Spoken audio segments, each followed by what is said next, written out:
Hello दोस्तों, मैं हूं प्रकाश। आप देख रहे हैं हमारा यूट्यूब चैनल प्रकाश कुमार।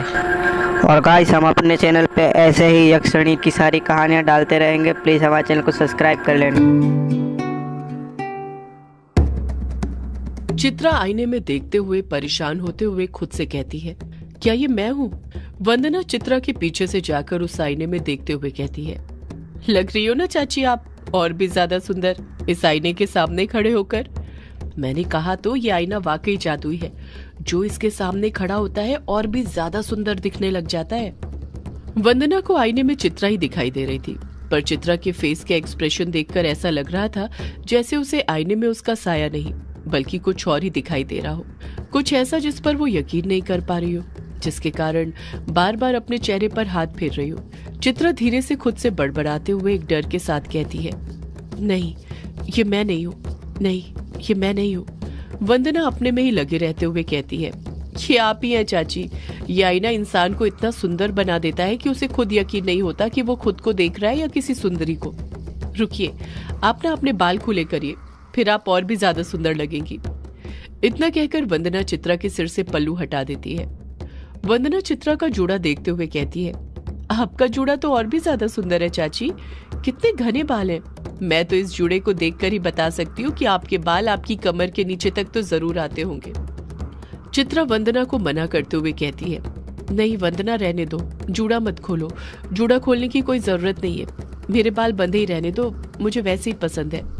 वंदना जबरदस्ती करते हुए कहती है, एक बार चाची आप बाल खोलकर तो देखिए, आप ना और ज्यादा खूबसूरत लगेंगी खुले बालों में। चित्रा वंदना को मना करते हुए कहती है, नहीं वंदना, रहने दो। वंदना अपने ही मन की लगाते हुए कहती है, चाची आप एक बार मेरी बात तो मानिए, देखना आपको खुले बालों में देखकर अनुराग चाचा फिर से आपके दीवाने हो जाएंगे। अगर ऐसा नहीं हुआ तो मेरा नाम बदल देना आप। ये जो पति होते हैं ना, बड़े वो होते हैं, घर की एक ही दाल खाते खाते बोर हो जाते हैं, इसलिए दाल में अलग अलग तड़के लगाते रहना चाहिए, वरना वो बाहर मुंह मारने लग जाते हैं। इतना कहकर वंदना ने चित्रा के जूड़े को खोलने के लिए उसके बालों को छुआ ही था कि तभी चित्रा के सामने जो कांच लगा हुआ था वो धीरे धीरे चटकने लग जाता है। चित्रा को वो कांच साफ चटकते हुए दिखाई देने लग जाता है। वंदना को भी उसके चटकने की आवाज सुनाई देने लग जाती है और वो चित्रा के जूड़े को छोड़कर उस कांच पर अपनी नजर जमा लेती है। देखते ही देखते कांच में कई सारी दरारें एक साथ पड़ने लग जाती हैं और वो कांच कच से टूट जाता है। उस कांच के कई सारे बारीक टुकड़े होकर फर्श पर गिर जाते हैं। गनीमत होती है कि चित्रा को उनमें से एक कांच भी नहीं लगता है। वंदना डरते हुए खुद से बड़बड़ाते हुए कहती है, ये तो अशुभ हो गया, ऐसा नहीं होना चाहिए था, नहीं होना चाहिए था ऐसा। चित्रा वंदना से पूछती है, क्या नहीं होना चाहिए था वंदना? वंदना जवाब देती है, ये कांच चाची, इस कांच को नहीं टूटना चाहिए, कांच का टूटना अशुभ होता है। कहते हैं कि अगर घर में कोई कांच की चीज टूटती है तो घर में कोई मुसीबत आने वाली होती है, और आप तो कांच टूटने से पहले कांच के सामने ही खड़ी थी, इसका मतलब आप पर कोई बड़ी मुसीबत आने वाली है। चित्रा वंदना की बातों को नजरअंदाज करते हुए कहती है, वंदना तुम ना कुछ ज्यादा ही नेगेटिव हो।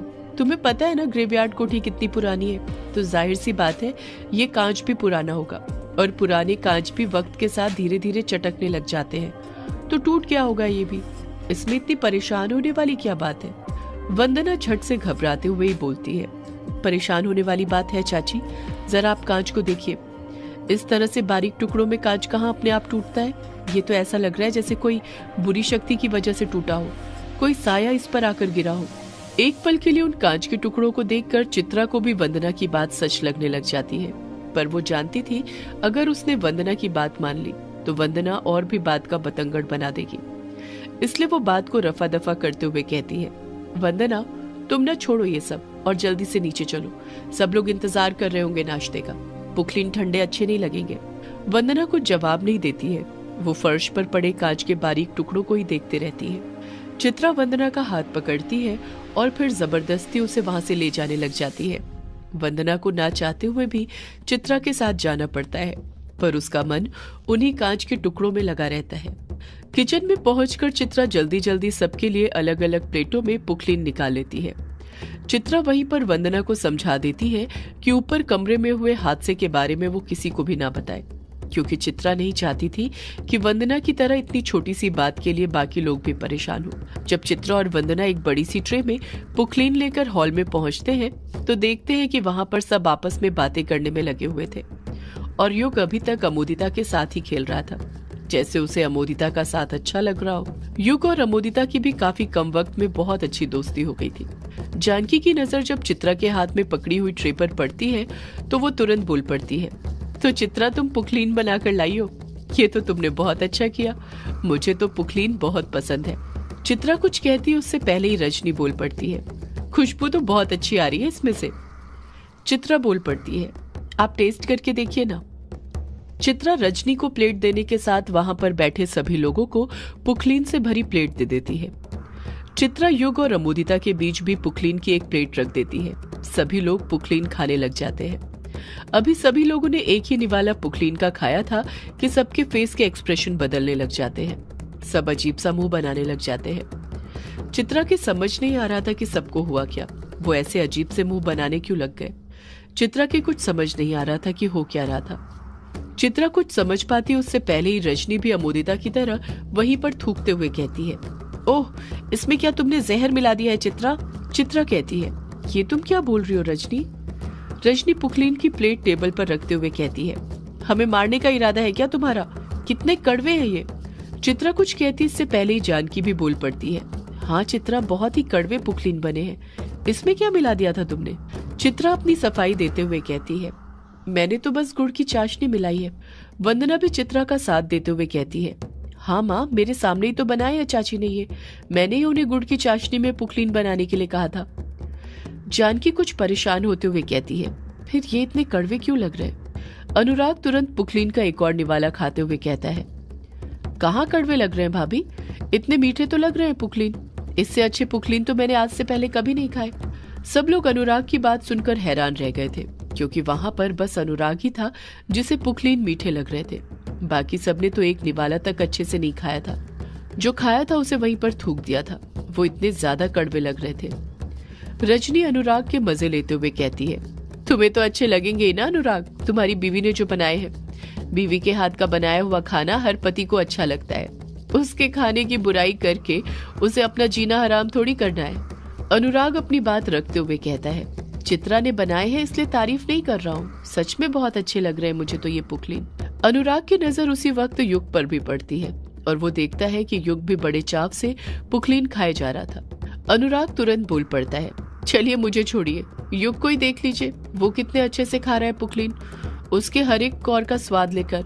जितना ज्यादा बाकी सब अनुराग को पुखलीन खाते देख हैरान नहीं हुए थे, उससे ज्यादा सब लोग युग को देखकर हैरान हो गए थे, क्योंकि युग बहुत ही अच्छे से एक के बाद एक पुखलीन खाए जा रहा था, जैसे इससे पहले उसने इतने अच्छे पुखलीन कभी ना खाए हो। युग के बगल में ही अमोदिता बैठी हुई थी, जिसने रजनी की तरह ही पुखलीन का एक कौर खाकर वहीं पर थूक दिया था, और वो अभी तक थूक रही थी जैसे उसे पुखलीन बहुत ही ज्यादा कड़वा लगा हो। चित्रा के समझ नहीं आ रहा था वो किसकी बातों पर यकीन करे, इसलिए वो खुद एक पुखलीन उठा लेती है और उसे खाकर देखने लग जाती है। जैसे ही वो एक कौर खाती है, वो भी अजीब सा मुंह बनाने लग जाती है। चित्रा मुंह बनाते हुए कहती है, ये तो सच में बहुत कड़वे हैं, तुम इसे कैसे खा रहे हो अनुराग। अनुराग पुखलीन का एक निवाला खाते हुए कहता है, कैसे क्या चित्रा, मुझे तो सच में ये पुखलीन बहुत अच्छे लग रहे हैं। रजनी झट से बोल पड़ती है, मुझे तो लगता है इससे पहले अनुराग तुम इससे भी ज्यादा कड़वी चीजें खा चुके हो, इसलिए तुम्हें ये मीठे लग रहे हैं। पता नहीं चित्रा ने क्या क्या बनाकर खिलाया तुम्हें। अनुराग कुछ कहता उससे पहले ही चित्रा अनुराग के हाथ से प्लेट छीनते हुए कहती है, इसे मत खाओ अनुराग, तुम्हारा पेट खराब हो जाएगा। अनुराग कहता है, नहीं चित्रा कुछ नहीं होगा, मुझे खाने दो, भूख लग रही है। चित्रा मना करते हुए कहती है, नहीं अनुराग मत खाओ, मैं कुछ और बनाकर ला देती हूँ तुम्हारे लिए। जानकी भी बोल पड़ती है, हाँ अनुराग मत खाओ इसे, चित्रा सही कह रही है, इतनी कड़वी चीजें नहीं खानी चाहिए। जानकी के कहने पर अनुराग खुद अपनी प्लेट चित्रा को दे देता है। वंदना और चित्रा वहां पर रखी पुखलीन की सारी प्लेटें उठा लेती हैं और वापस से किचन में ले आती हैं। किचन के अंदर पहुंचकर भी चित्रा और वंदना के मन को चैन नहीं मिला था, बल्कि पुखलीन कड़वे बनने से उनके मन की बेचैनी और ज्यादा बढ़ गई थी।